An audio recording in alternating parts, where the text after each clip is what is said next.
June 2099 ಕೆಳಗಿನ ಯಾವ ದಿನಾಂಕ ಭಾನುವಾರ ಆಗಿರುತ್ತದೆ?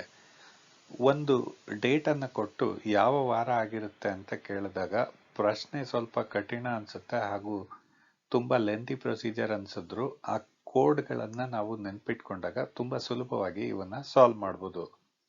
ಈ ಪ್ರಶ್ನೆಯ ಉತ್ತರ ಕೊಡಲು ನಾವು ಮೊದಲಿಗೆ 1 ಜೂನ್ 2099 ವಾರದ ಯಾವ ದಿನ ಆಗಿರುತ್ತೆ ಅಂತ ಲೆಕ್ಕ ಹಾಕೋಣ. ಈ ಒಂದನ್ನ ಏನಿದೆ ಹಾಗೆ ಬರ್ಕೊಳ್ತೀವಿ, ಯಾವುದೇ ದಿನಾಂಕವನ್ನ ಕೊಟ್ಟಿದ್ರು ಅದನ್ನ ಹಾಗೆ ಬರ್ಕೊಳ್ತೀವಿ. ಇದಾದ ನಂತರ ತಿಂಗಳುಗಳು, ಅದರ ಸಂಕೇತ ಅಥವಾ ಕೋಡ್ ಏನಿದೆ ಅಂತ ನೋಡೋಣ. ಇಲ್ಲಿ ಈ 12 ತಿಂಗಳುಗಳಿಗೆ ಕೋಡ್ ಅಂತ ನೀಡಿದ್ದಾರೆ. ಅದನ್ನ ನಾವು ನೆನ್ಪಿಟ್ಕೊಳ್ಳೋದಕ್ಕೆ 3ರ ಗುಂಪುಗಳನ್ನ ಮಾಡಿಕೊಂಡು ಈಸಿಯಾಗಿ ನೆನ್ಪಿಟ್ಕೋಬಹುದು. ಜನವರಿ, ಫೆಬ್ರವರಿ, ಮಾರ್ಚ್ 144 ಅಥವಾ 144 ಅಂತಂದ್ರೆ 12 ಸ್ಕ್ವೇರ್. ಅದೇ ರೀತಿ 25 ಅಂತಂದ್ರೆ 5 ಸ್ಕ್ವೇರ್. ಆದರೆ ಈ 0ಯನ್ನ ಮರಿಬಾರ್ದು. 036 6 ಸ್ಕ್ವೇರ್.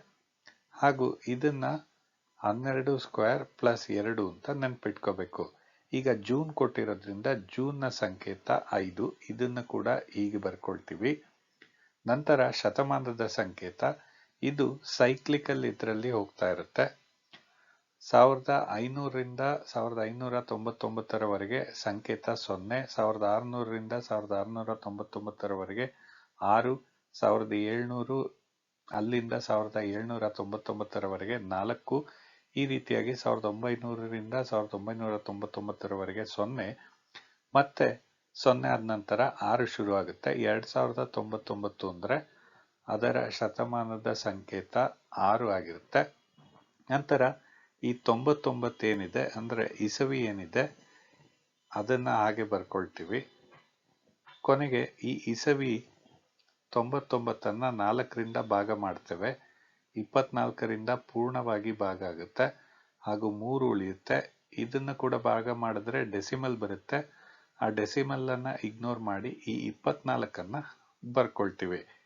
ಈ ಎಲ್ಲವನ್ನ ಕೂಡಬೇಕಾಗುತ್ತೆ. ಇದು 135. ಈಗ ಆ 135ಅನ್ನ ನಾವು ವಾರದಲ್ಲಿ ಇರುವಂತಹ ದಿನಗಳು ಅಂದ್ರೆ 7ರಿಂದ ಭಾಗಿಸ್ತೇವೆ. ನಮಗೆ ರಿಮೈಂಡರ್ ಏನಿದೆ ಅದು ಶೇಷ 2 ಬರುತ್ತೆ. ಈಗ ಇದು ಆ ವಾರದ ದಿನದ ಸಂಖ್ಯೆ ಆಗಿರುತ್ತೆ. ವಾರದ ದಿನ 2 ಅಂತಂದ್ರೆ ಅದರ ಕೋಡನ್ನ ನೋಡೋಣ. ಭಾನುವಾರ 1, ಸೋಮವಾರ 2, ಈ ರೀತಿ ಶನಿವಾರ 0ಗೆ ಹೋಗುತ್ತೆ. ಇಲ್ಲಿ 2 ಬಂದಿರೋದ್ರಿಂದ 1 ಜೂನ್ 2099 ಸೋಮವಾರ ಆಗಿರುತ್ತೆ. 1ನೇ ತಾರೀಕು ಸೋಮವಾರ, ಮಂಗಳವಾರ 2ನೇ ತಾರೀಕು, ಬುಧವಾರ 3, ಗುರುವಾರ 4, ಇದೇ ರೀತಿ ಭಾನುವಾರ 7ನೇ ತಾರೀಕು ಆಗಿರುತ್ತೆ. Option D.